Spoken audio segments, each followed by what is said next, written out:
Ashanty jelaskan riwayat kista yang diidap Aurel Hermansyah.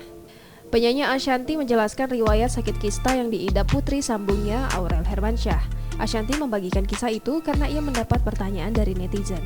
Lewat Instagram, seorang warganet bertanya bagaimana saat tahu Aurel mengidap kista dan apakah ada gejala yang dirasakan sebelum mengetahuinya.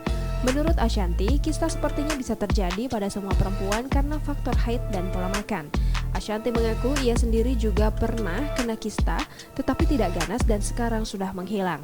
Ashanty mengingatkan semua perempuan harus paham bahwa mereka bisa kena kista, namun tak semuanya bisa menjadi ganas.